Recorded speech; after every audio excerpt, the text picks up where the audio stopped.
Hey everyone, hope you guys are doing well. Hey brother Jared. Brother Rolled. It's good to see you again, man. Yeah, good to see you as well. As of this So we were just, recording, in a minute.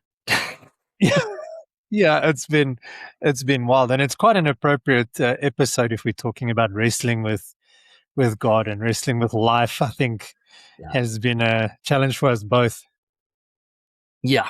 Yeah, it absolutely has been. We've had some real life catch up with us, just one thing after another. And Yeah, getting a season of rest at the moment, but still not everything back to the way it should be yet. So um no, yeah, it's no, been a summer for me. yeah, yeah, and we've had just a lot of struggle, with family and illness in the family and new jobs and all this stuff. So like this is what we keep saying, like people, we're not special. We are real life Yeah. people. We're not AI. Life Yeah. actually happens to us as well. And so as much as Yeah. we want to stay regular with this, sometimes it just doesn't happen. Yeah. But when we can, we will absolutely jump on and do these Yep. because we were just saying we love this. It's Hmm. something that we both enjoy. We've always enjoyed these conversations. And we were just joking that we always say this shouldn't be too long of an episode. This shouldn't take long. And then it always ends up being 40 minutes to an hour. So Yeah. bear Yeah. with us. That's just how it is. We've, Yeah. That's we, just how we it is. can't, we can't stop that. Yeah. Yeah. Probably help if we rehearsed these things, but then it wouldn't be as authentic. So, No, no. Yeah. Personally, and this, I think, way off topic, but when it's too over scripted, I can kind of pick up on it and it feels just like, then it takes away from the conversation because then we can just read a script and we can be done. But yeah. as we go through this, like you have a thought and I have a thought, and I think that's how real Yeah. conversations go. Yeah. Yeah. 100%. 100%. So, So, catch us up on where we're at. Jacob yeah, has just escaped basically from his horrible uncle Laban, and he got accused of doing a bunch of stuff, and Laban has yeah. basically tricked him probably probably at least a dozen times in different Yeah. ways. I think it's 20 Tricking the years that trickster. he was there. Yeah. Yeah. Yeah. Um, Now Jacob is on his way back to the promised land. But the problem is when he left the promised land, he left some unfinished business. And now he's about to face up to that. Yeah. And so just as he left as well, Laban pursued him because now he's taken his daughters and his wealth and all of that kind of stuff that Jacob accumulated.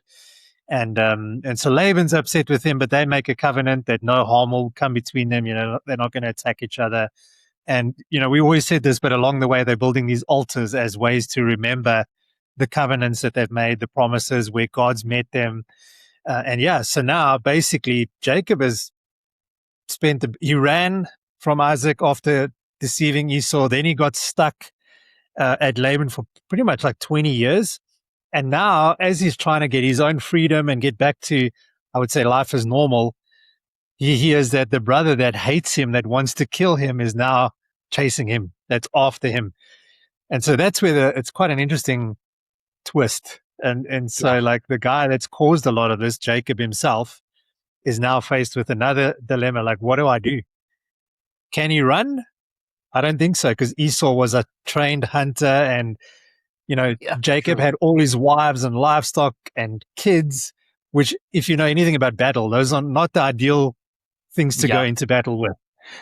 so, so that's kind of Yeah. where we're at now when we look at chapter 32. Is he's faced with this space of like, oh no, this brother that I deceived 20 years ago is still pursuing me, hates me, wants to kill me, Yeah. and that's where we're at. And he's got, and Esau, I think, he's got 400 men against Jacob's family with wives and kids. So Yeah. kind of Yeah. a It's sucky it's situation. really something that Jacob and Esau has had no relationship in the last 20 years, like none whatsoever. Yeah. Jacob just still assumes that Esau is super angry at him. Yeah. and No is going to kill FaceTime him at calls. first sight. Yeah, there's no FaceTime, there's no internet. They didn't Yeah. even write letters to each other apparently. So No. that's pretty wild. Yeah. Yeah, which is interesting. And, so obviously they had people running back and forward and, you know, saying like, hey, this is going to happen. Esau's coming for you. So, and that's, you know, Jacob makes the assumption, but you can kind of assume that Esau was still upset if he's pursuing Jacob. And, I can put myself in Jacob's shoes thinking, oh no, like I did this to him. I stole everything from him, his birthright, his wealth, basically everything. Like this guy really does want to kill me. Yeah. And so I can understand Jacob's fear in a sense. It's like, hey, Yeah. anything is possible. Yeah. Yeah. Yeah. Absolutely. Absolutely. So, so Jacob, on his way back, whoops, there we go. So Jacob, on his way back, he gets to this place, and some angels meet him, and very interestingly, that's all the Bible really says. Jacob goes on his way after this whole business with Laban, and the angels of God meet him. And when Jacob saw them, he said, "This is God's camp," and so he gives that place a name. And the name I guess is that Manna? I'm not sure what that Right. word is. Actually, I don't know how to pronounce that. Um, like Monahaim or something like that. I'm not even sure.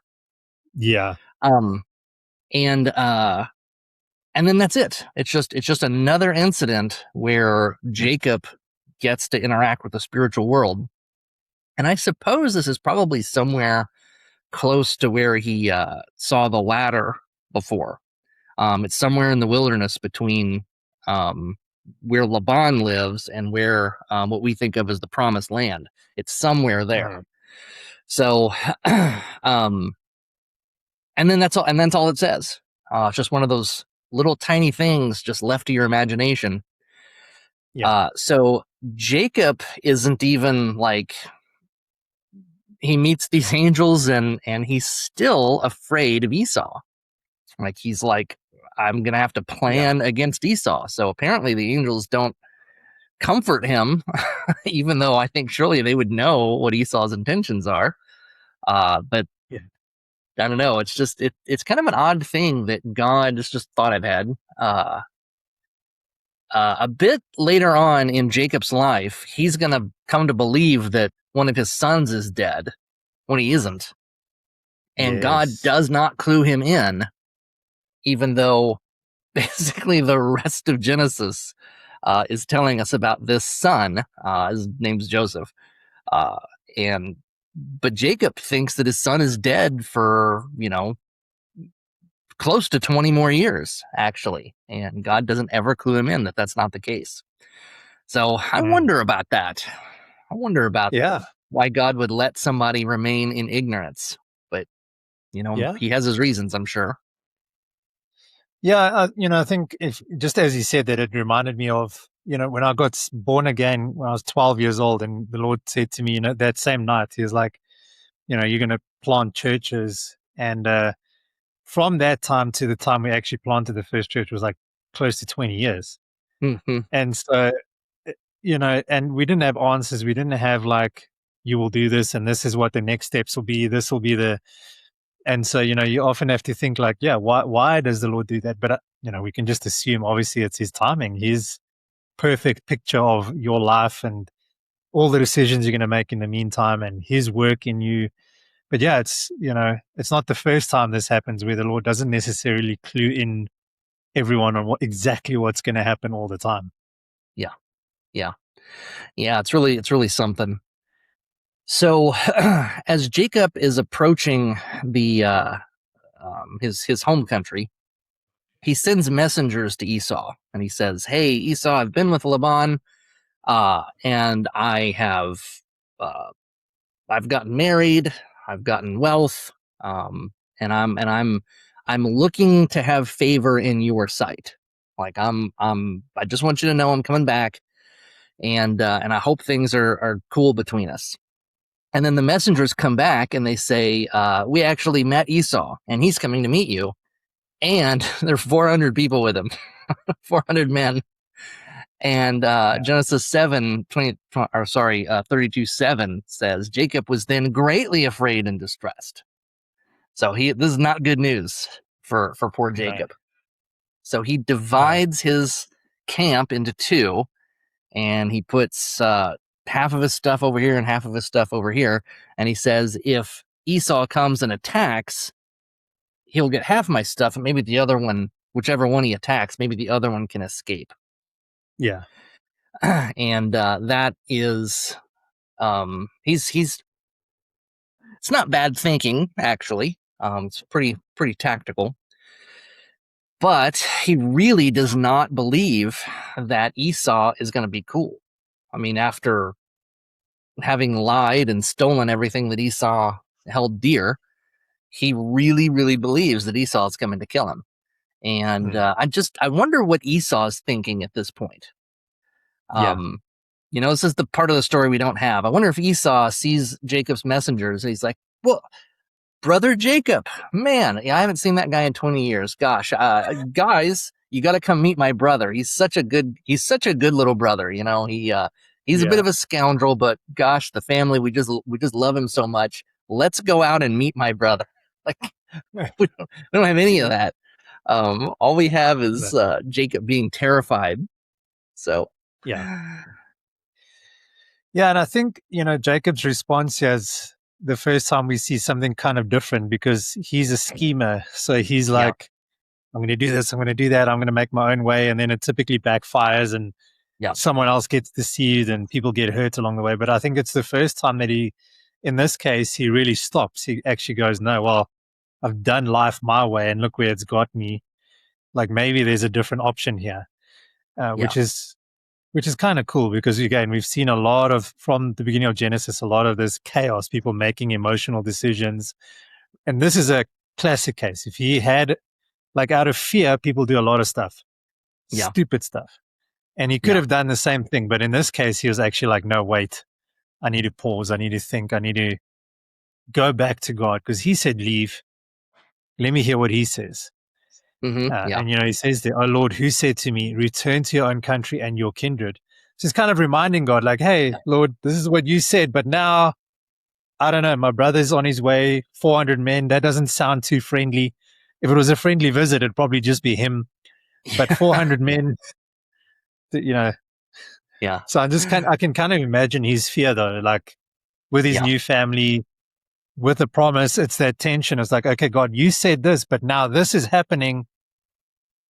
What's next? Like, am I going to just be destroyed? Were your promises true? Were they false? Like, and I think that's I would, just as we were saying, as we started, I've had those questions. Like, Lord, you said these things. You said this would not, I'll take care of you. I'll provide every need, like those kind of things. And then when it doesn't happen, or on our timing doesn't happen, those questions come up. Like, you wrestle with God, like, why is this happening? Was this not what you said? Isn't this one of your promises? And so I think we can do that arrogantly, but I think there's also just a space of like, I hate saying reminding God, because not like he forgets, but it's a case of like speaking to him and saying, Lord, this is what you said. Like, I'm in distress, I'm struggling, I'm fearing, or whatever it is, but you said this, help me in this space, like in this tension. And sometimes the answers still don't come immediately, and there's a struggle. Like, sometimes you got to wait, and then there's more prayer and more wrestling with God, wrestling with scripture. Like, the scripture says this, but I'm not seeing it in my situation. And I think there's a lot of this back and forth. Like, I know I've definitely had those moments, even in this month. Like, there's been those moments, just like, God, you say this, but this is not happening. Help me, like, in all of this. Yeah. The struggle is real, man. It's interesting, this prayer that Jacob prays, because he tells God, Lord, you told me to come back here, and I recognize that I'm not worthy of the least of the deeds and the steadfast love that you have shown me. Like, I realize I didn't deserve any of that. That was all out of grace and mercy. And he even says rightly, I only had my own staff when I crossed the Jordan River, but now I have enough stuff to fill 2 camps. And so that's all on you. Like, you did that. So then he says, please deliver me from Esau. Because you said, I'm going to make your offspring as numerous as the sand of the sea, which cannot be numbered for multitude. So you said that, God, and I'm expecting you to do what you said, trusting you to do what you said, but it doesn't look like that's what's going to happen, because it looks like my offspring is about to be destroyed. So, so he divides up all this stuff, and he, puts like basically the least valuable stuff first, kind of in this long chain. And he starts sending them to Esau. And he says, every time he sends one, this is a present for you, right? So that's his plan anyway.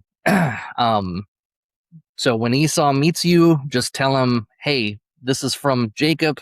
It's a present for you. He's coming. He's behind us. He's not just trying to butter you up. I promise. He's coming. He's on his way. We just happen to get here first. But hey, it's also, we're a gift. So we just belong to you now. And so that's Jacob's plan. Then something happens that is quite different. quite a different turn. So far as I am aware, this is completely unique in the entire Bible that this thing happens. So Jacob wrestles with God, and it's pretty wild. Yeah. Like my son and I, we do jiu-jitsu. And so when, this whole thing, if you read through it and you think like, man, like they were going at it well, maybe let me backtrack a little bit, because the wrestling part, if you think about this person, because they don't really say it's God, they don't really say it's an angel, it's just he wrestled with a man. And so a lot of people will say that this might be like I don't know what the right terminology for it really is right now, like a Christ type, like Christophany. Yes, that's the right word. Thank you. But basically, it could be Jesus pre-incarnate, like before he actually comes to earth, and he's the one wrestling with Jacob, which is interesting because it kind of makes sense. I think that fits the general narrative because Jesus became flesh, he became a man. And so if it was God, the one who breathed stars, formed the world, like he could literally have just ended Jacob in like an instant. But there was something in this which is like really interesting, is like God didn't just enforce himself and say, no, Jacob, this is how it's going to be, and wiped him out or just made stuff happen. He was like, no, there's more to this. And so I'm not going to give you like what I think, but it's a good question to ask. Like, why would God do this? Like, what is the point behind a physical wrestling match? And that's where I wanted to go with in the sense of like the strength of this man, but also the strength of Jacob. Like, I think this desperation he had made him stronger. Like, this is a person, or this man is from God. Like, I can't deny that, but I'm not going anywhere until I have an answer. And so we wrestle and we do jiu-jitsu, and there's a strength there. Like, we do like 5 or 6 minute rounds, and then you're dead. You're like, there's nothing left. But this was like a whole night. The whole night, yeah. And like Jacob prevailed. And I'm like, wow, that's either like extreme desperation, but also I think, over the years, he's gathered some strength as well. But I think that's the pure desperation, like more heart than physical strength that happened here. I don't know about you. That's just what I think. Yeah, absolutely. And if we kind of think about like the order of events, so he like puts all his stuff in rows, and he sends them across the Jordan. So that's what's happening. They're crossing the river. So everybody is crossed except for Jacob. He is still on that side. and he's left there alone. It says in 20 or in 32:23, he's left there alone. And then it says a man came and wrestled with him until the breaking of the day. So it's the wilderness. It's at night. There are no artificial lights. I guess it's possible they had a campfire or something, but this is like dark, and Jacob is alone, and there's this guy that he's just in a wrestling match with, wrestling with somebody all night, and they're probably yelling at each other. What do you do in a wrestling match? Like, it's not like a judge is like deciding when a person gets to tap out or whatever. Like, this is just two people in the middle of the outback just beating each other up, probably. Going at it. Yeah. Yeah. And finally the day is breaking, and this other guy says, "You need to let me go because the day is breaking." But Jacob said, "I'm not going to let you go unless you bless me." So Jacob knows something's up, right? Mhm. And the man asks him, "What is your name?" Which I think this man probably is God. So I don't think he needs to know. But what is your name? And Jacob says, "It's Jacob." And then he says, "You're not going to be called Jacob anymore." So the word Jacob basically means trickster or deceiver or something like that. So you're not gonna be called Jacob anymore. You're gonna be called Israel, because you have striven with God and with man, and you have prevailed, which I think is shocking. Just shocking. Can you prevail with God? And the answer must be yes. The answer must be yes. I don't know how that's possible. Yeah. But I see, this is what I think is the best reason to pray for things. It's just an aside, okay? It's not in the book, so just an aside. I think this is the best reason to pray for things, because God said, "I want you to pray for things, and I'm going to respond to your prayers." Like God has said He's going to do that. So it's out of pure miracle. You do not have the power to control God, but God stoops down to allow Himself to be influenced by His own children. And that's incredible. That's absolutely incredible. So can you pray for your loved ones? Can you pray for your family? Can you pray for, protect my stuff and bless me? And can you pray for that stuff? Yes, you can.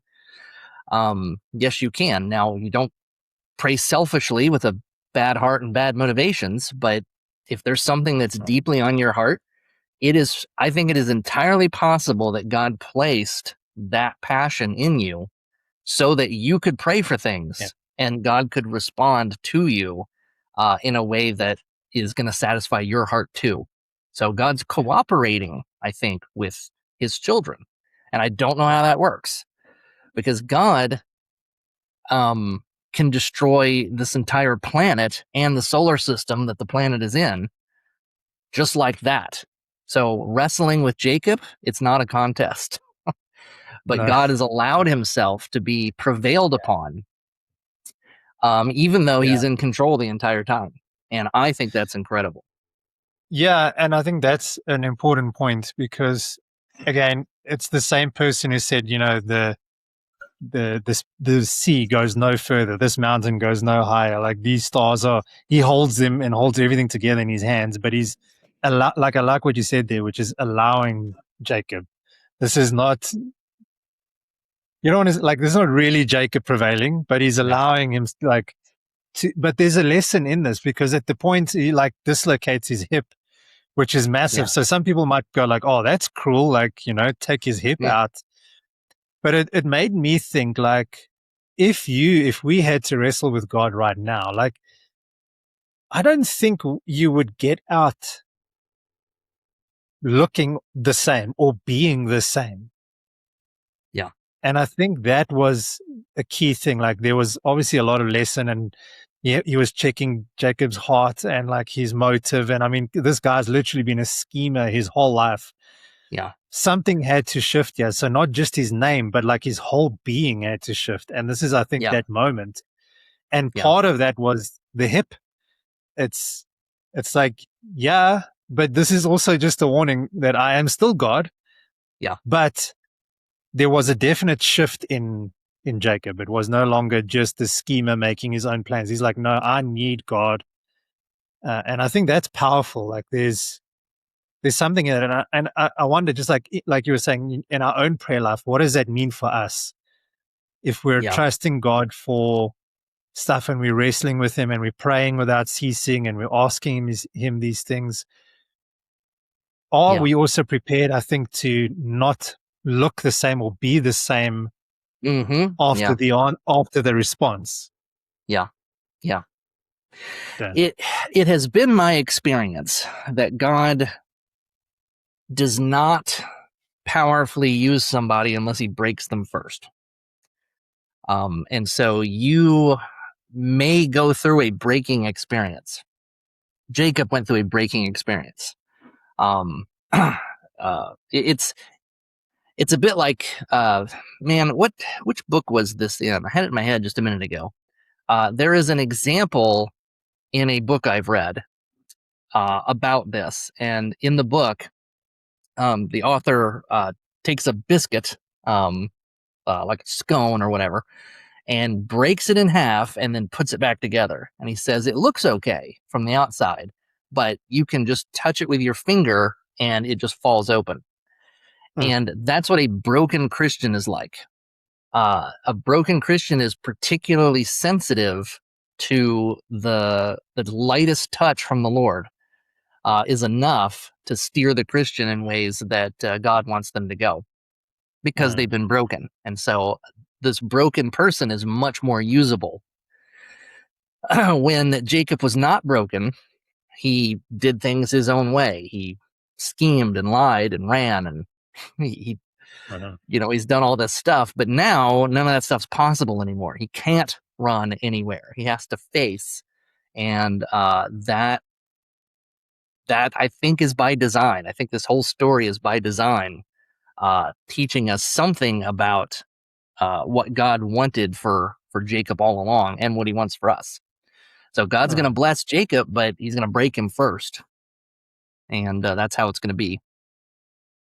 yeah, yeah. And I think I'm reminded of, I think it's 2 Corinthians somewhere. Someone will have to check me on this, but it says, my power is made perfect in weakness. Yeah. Yeah. That's And I Paul think, talking about his thorn in the flesh. Yeah. yeah, and I think, in this case where Jacob wrestled with God, there was a definite weakness now. Like he's got a limp. Yeah. So even if he wanted to face Esau, there was no Yeah. doubt now that he can't do it. It needs to be something God is going to have to do to intervene in this whole situation. And that kind of, I Yeah. think, leads us into the next chapter, because it really ends on this Yeah. space where Jacob's wrestled, he's injured, but Esau's still coming. Yeah. God's not Yeah. really given him any plan yet. It's still like up Yes. in the air.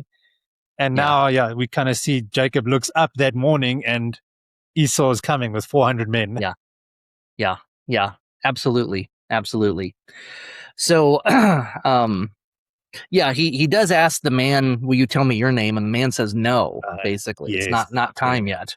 And then the sun rises, and he passes over, and he is limping because of his hip. And there's a tradition that's come up where people will not eat from the hip joint of whatever animal they're sacrificing in honor of this event, Hmm. which I don't know a lot about.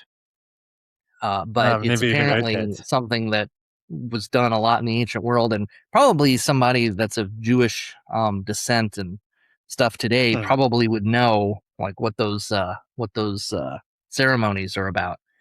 But Yeah, it's in that's honor of interesting. this event that they don't eat from the right hip or the left hip or whatever it is. So Interesting. so Jacob does meet Esau, and he does something that I still think is a little shady. He puts the servants out first, kind of the least valuable people that he has. He puts them out first. Yeah. Then he puts Leah and her kids, and then he puts Rachel and her kids. Now, I don't know. Um, maybe that's not shady. Maybe he's just putting them together so they, I don't know, Yeah, just so you maybe can more he's easily understand who belongs to who. I don't know.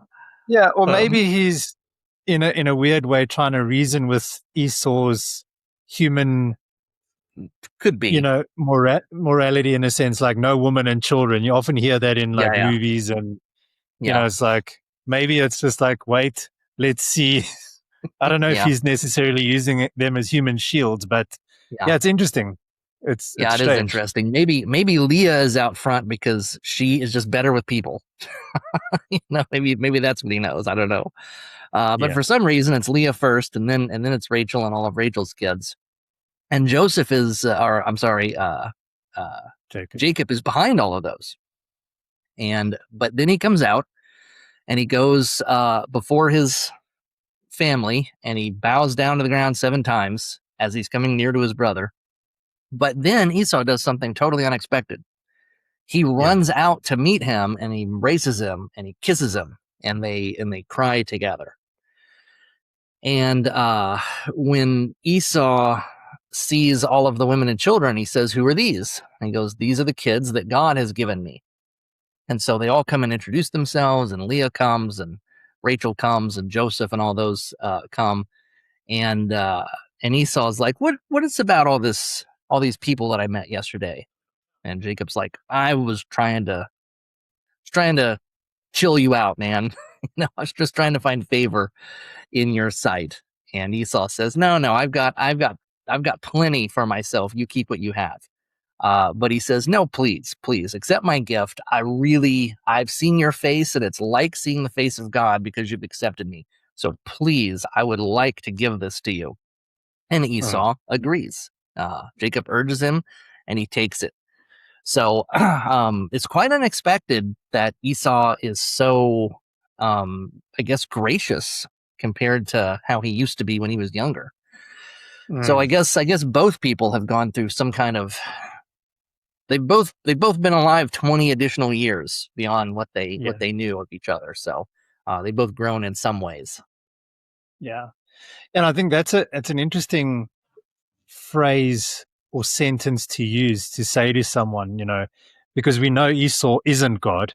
Yeah, He's far from. But when Jacob says, for it's like I've seen the face of God, like it's the same yeah, kind of thing, and you have accepted me. It's an interesting way to say it. Like, what does that actually mean? Did Esau maybe have an encounter with God? Like, same thing, angels meeting him on the way.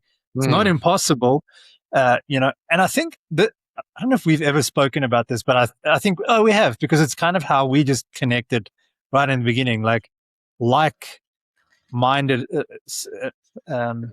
people with the same spirit. If the Holy Spirit is indwelling with us, you just get along with them much more naturally, much easier than what you do typically with other people. I wonder if that's not the same thing that happened here. Is that Esau had an encounter with God, which then created this thing of like, well, I can see God in you, which then changed his physical demeanor in some way. I don't know. yeah, It's Bible doesn't really tell us, but it's just something must have happened in Esau's life, which we don't know, that brought him to this yeah, point to not kill Jacob. yeah, yeah, yeah. Absolutely, absolutely. Um, so they peacefully separate.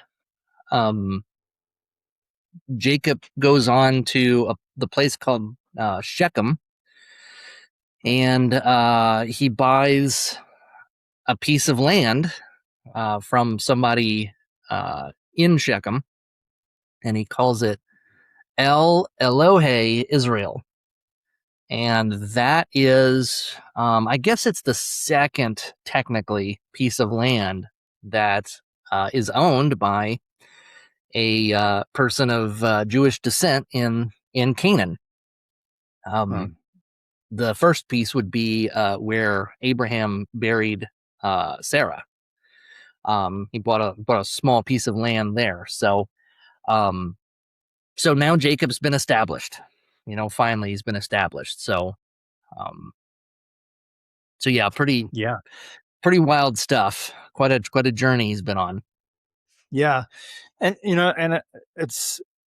I think there's some things we haven't really mentioned, and we're not gonna again, we're not here to unpack the whole of these chapters because there's so much in it. But we always want to suggest go and read through Yeah. it again and look for the little things. But we Jacob had 12 sons, which becomes important for this Yeah. next part.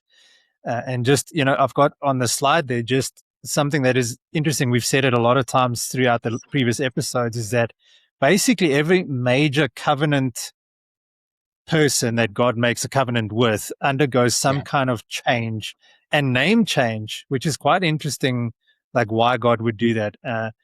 And the effects of that. So don't just glance over those because there's a lot of meaning behind that. And so, we want to Yeah. encourage you guys always go read that over and over and look at that change. Like, what does it actually mean? And Yeah. so, go read those scriptures again. The ones we'll put this slide in the description below as well, so you guys can Yeah. use it for yourselves. But the thing is here that patterns matter throughout scripture. We've started seeing some of them: human nature, the ups and downs, the good, the bad, the praying to God, the communicating with Him, the reasoning with God, the wrestling with God, God's justice. Like all those patterns are starting to already build, and we're only a little bit of the way into Yeah. Genesis. Yeah. So this is a big part of this project. There's so many threads, and this is why Yeah. it's so important. Make notes, read it, ask questions, jot down little things that stood out for you now, because if you ever come back to that as we go along, it's going to point to some of these events, to some of these name changes, to the altars that were built, the Yeah. names, like all of this stuff is important, not just for this text, but just really as we go forward through the rest of the Bible. Yeah. Yeah, absolutely. It's we mentioned the covenant figures. And I think it's important that we remember the covenant is um right after the fall occurs in the garden. God says to humanity, a a particular child of the woman is going to show up, and that person is going to destroy the works of the devil, basically Satan. Now that's pronounced as a curse against Satan first. But it's still our greatest hope. And so who is that covenant person going to be? Well, is it going to be Abel? Well, it wasn't Abel because Cain killed him. Is it going to be Seth? Well, it didn't end up being Seth. What about Noah? Didn't end up being Noah. What about Abraham? It didn't end up being Abraham. What about Jacob? It's not Jacob so far. And so we're still waiting on who this is. But if you run that thread through, there's a particular pattern that's showing up. If you look back, what Jacob just did just here, I'm going to put all my livestock and everything in front of me and my wives in front of me so that they're in danger first, right? Go back and look at what happened in the garden. As soon as Adam ate, they knew they were naked. They tried to clothe themselves. And when God showed up, God said, "What is it you've done? Did you eat from the tree?" And he says, "This person, my wife, she's the one." He puts his wife out in front of him. And I just think that that's really quite fascinating. That type of behavior. Like, I can't be close to you, God, because I'm scared that you're going to hurt me. And God, meanwhile, doesn't have that attitude toward us at all. And so you can see that play out in the story of Esau and Jacob here. Jacob is so terrified, like, oh man, I so don't want to meet Esau. I so don't want to meet Esau. Let me put every bit of protection between me and Esau. It wouldn't have helped. Esau had 400 guys with him. It wouldn't have helped. Absolutely silly to try to defend yourself against somebody that's massively overpowering you. And yet Jacob prevailed in the wrestling match. And so that's just that's pretty wild. There's definitely some threads here that that are worth tracing out. Even Eve, she's another person whose name got changed. It's kind of hard to pick up, but her original name is woman. So Adam names her woman because she came from man. But then after the promise, he changes her name to Eve. And Eve means something like the mother of the living, even though they had just had a death curse pronounced upon them. I think that shows something of Adam's faith. So, pretty wild. Pretty wild. Yeah. Yeah. And, so we always will add some questions, like you can ask yourself first. And, I think for me, just reading through this again was just like, what does this say for our prayer life? I know we've mentioned this kind of the last 2 or 3 episodes. Like, what is prayer really like? Do we keep on praying and begging of God? And like, this is a clear thing of like, Jacob wrestled, like, I'm not going anywhere until you do this, God. So there's, I think, extremes. And I think you said it beautifully. Just, what is your heart behind it? Like, is it for selfish gain? Is it because I'm evil and or is it genuine, like humility? But like, I need God in this. So I think for me, the big question is like, what is prayer life like? Like, what is that? What does this mean? Like being able to really wrestle with God and prevail against him because he's allowing it, because he's got a plan, because he's molding and all doing. So, I think that's for me one of the bigger questions to take home from this. Yeah, absolutely. Absolutely. Okay. Well, good stuff, Brother Rold. We got anything else to say about this? No, I think just, it's exciting to see what's going to be coming up because we start seeing, the different tribes forming. And we got the awesome story of Joseph, which I love. That story is one of my favorites. Yeah. And so, there's a lot of exciting things to come. But no, that's pretty much it. And, cool. We always will just say, like, keep reading it for yourself, asking questions, drop your comments down below as well, or your prayer requests, and we'd love to pray with you. And, if you like this kind of thing and just what we've done, please share it. Like and subscribe. It does help. These algorithm things. It would be it really fantastic. does. Yeah, it really does help. I just thought of one more little thing. If you're reading the Bible on your own, and maybe this is the first time you've ever like really sat down and read through, you're going to try to read through the whole thing. There's a great deal of advice out there that you just want to like put so many chapters in a day. And this is true. If you were to read between, it's like 3 and 5 chapters a day, you'd get through the entire Bible in a year. And there is a lot of value in, like going right from Genesis right into Exodus and then like reading some of the New Testament and kind of looking back and remembering like there is value in that. Because it kind of helps you to hold the whole story in your mind and see how the story fits together. But there is also a great deal of value in just thinking through a situation like this, like God wrestling with a man in the wilderness and just sitting with that idea, just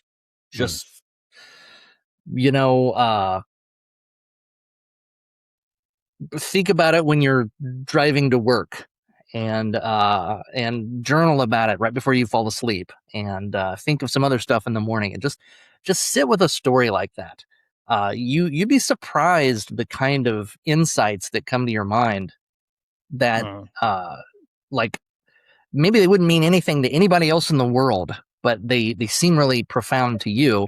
Those are probably from the Holy Spirit, so long as they're not telling you something weird to start a different religion or that God is God or something like that. Right?